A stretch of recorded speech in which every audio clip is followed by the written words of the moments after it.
That's a lot of words.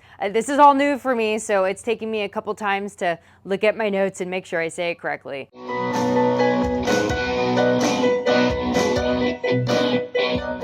Welcome back to Christina's Garage Gearhead and Training. This week we're going to go over the difference between upgrade packages, so the RS, the SS, RSSS, and Z28. Most of the information I'm going to be sharing with you guys today I learned from this CarTech book. This one is specifically to the 1969 Camaro SS. I also did some research on motortrend.com. Let's start with the RS, or Rally Sport. The angled V of the grille is the same, but you have the addition of hideaway headlights. It's a headlight cover with 3 slits. You find it on both sides. It matches the color of the paint of the vehicle, and it uses vacuum powered to move out of the way so that you could see the headlights. Then for the RS, it had a specific emblem for RS on the front. To make room for the vacuum reserve, they had to move the windshield reservoir.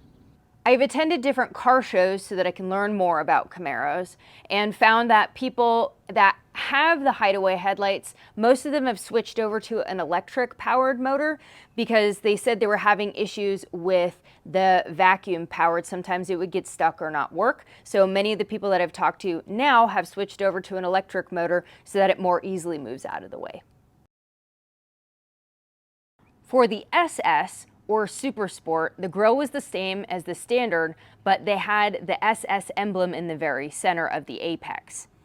Now let's move on to the paint. For the Super Sport, there was the sport stripes. I have known them, and many other people known them as the hockey stripes. Here they have emblems. Those vary depending on what engine you have, if you have an RS, RSSS, SS, Z28. But with the sport stripes or hockey sticks, it starts here and it stops where the emblem is, and it continues above the emblem, and it goes along the fender and into the door. This is the paint job that I will be doing on mine. This rear panel would be painted black. Obviously, I did a different paint job, but on the Super Sports, this panel is black. And then if you have a big block engine, you have the Super Sport emblem on the rear to, I guess, make other people that are interested in racing you or challenging you know that you got a big block engine under the hood. One thing that's been kind of difficult for me as a new person learning about first-gen Camaros is that most people actually personalize their vehicles. What I mean by that, their Camaro might have been a standard Camaro, but they added SS emblems on the side. Or it could have been a standard or SS Camaro and they add the RS hideaway headlights when it wasn't actually an RS. In my case, my dad actually switched out the hood. The Super Sport hood had 2 sections on the front with hood louvers. Kind of cool that those actually were faux or fake louvers or vents. It made it appear that air was coming in through the hood, similar to the gills or the faux louvers. Thank you Per Hayes and Jeff Dean for helping me understand that it's not Fox louvers.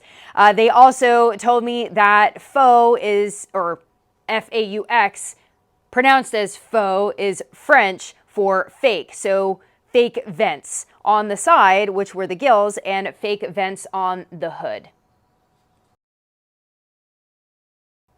If a Camaro is an RSSS, it would have the hideaway headlights, but the Super Sport emblem. So some people might have their car as a Super Sport and not be an SSRS, but have hideaway headlights. When they first came out, they had the option for RSSS, which had a combination of the trim package for both. So hideaway headlights with an SS emblem. It also had the black paneling on the rear as well. And it had the hood louvers. Hopefully you guys aren't confused because it took me a while to get all of these things straight in my own head. As I said before, the person's vehicle, like mine, isn't going to look like how it did originally, which makes it a little bit difficult to figure out what it was, especially when the cowl plate and the VIN number doesn't have the information about what the trim packages were. It just gave the general information, like when I went over 2 weeks ago in a previous video. Now let's move on to the Z28. The Z28 was originally created for the SCCA Trans Am road race. My dad had swapped out the hoods. This is a more standard Z28 hood, the Super Scooper Duct Hood. Lots of words. The air would move from the bottom of the windshield underneath the duct and into the engine bay. It also had an emblem that, unlike the RS and SS emblems being the center of the V, it was off to the side on the driver's side near the lights. The paint job for the Z28 was the sport stripes, which go over the hood and the deck lid. And there was something written about stripe delete. I'm not sure if that means that because there's no stripe on the top, which I know the Mustangs have kind of a more narrow stripe that goes over the hood, over the top of the vehicle, the roof. I don't know what you want to call it. But the Z28 is a little bit wider stripes than what the Mustang had.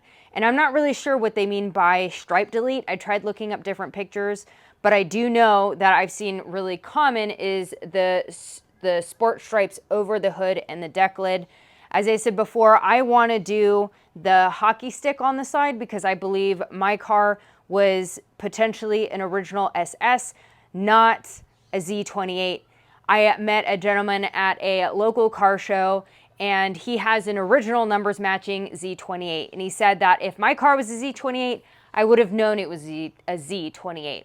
But I'm going to show you in a second on the driver's side rear wheel well that there is an extra panel back there that he said that was only found on the Z28 and the SS model because of the additional exhaust that they would put on those with those trim models. So I'm going to show you that in just a second. All right, I took my phone off of the stand to try to show you this, so I apologize for the moving of the camera.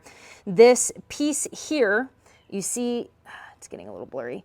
The panel is on the frame, the frame of the unibody, that he said only that metal piece is found on Z28 and SS models because that's where they connected the exhaust system for those models. I believe my car is an SS because of that piece on the frame, but also I had a ton of Super Sport emblems and my dad did switch out the hood. On the cowl and the VIN, it doesn't tell me whether it was an RS, RSSS. It didn't have the hideaway headlights, so someone could have potentially changed out the emblems, but based on what that gentleman said about the Z28 and SS being on the frame, that's something that you couldn't swap out.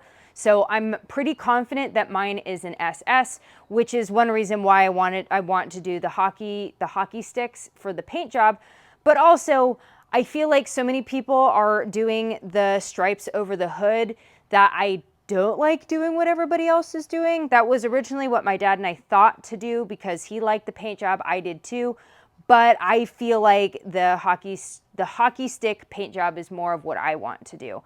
The paint color is not standard Camaro, not standard, I don't even think Chevy color, but that is my favorite color. So as I said before, people personalize their vehicles. I'm going to be personalizing mine. Mine is not numbers matching. It's a resto mod, which means I'm going to be changing pretty much everything out. The information that I shared today is kind of helpful for me, but hopefully for other new people that are trying to tell the difference between the different cars when you're out looking at car shows. Yes, it gets a little bit confusing, but it's a little bit fun to go around and look at the different aspects like the hideaway headlights and the stripes and the different hoods and stuff like that. And I kind of quiz myself, and even like last week when I went over the difference between the 67, 68, and 69, I forgot to mention that the 67 has the cool wing window right here. But I personally like going to car shows and testing myself to see if I know what the things are. Thank you, Jeff Dean, because you reminded me that I got the NCRS, National Corvette Restoration Society, shipping data report. 2 weeks ago, when I went over the cowl plate and the VIN number, I wasn't able to find out like specific day on when it was produced, and I wasn't able to find whether it was RS, SS, and all that on paper, but I still tried to see if I can find that information. I paid about $60. I went online and had this shipped to me, and this is the shipping data report. It says, subject to the general conditions listed on the reverse side, National Corvette Restorers Society, Inc. confirms the following information exists in the GM shipping data records for the 1969 Camaro with vehicle ID number, and it lists my VIN number. The GM official production date was 11/20/1968.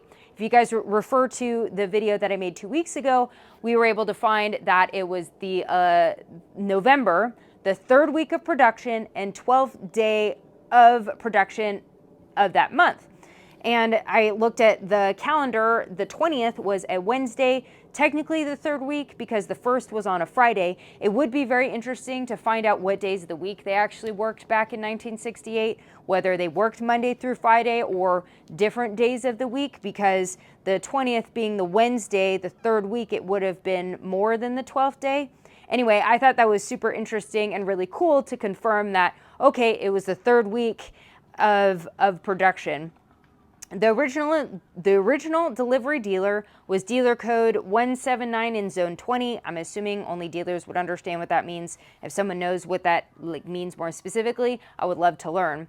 And then it says the name and address for the dealer was Fred Gledhill Chevrolet, Wilmington, California. So I looked it up and it doesn't exist anymore, but that's super cool that I was able to find the original dealer for my car.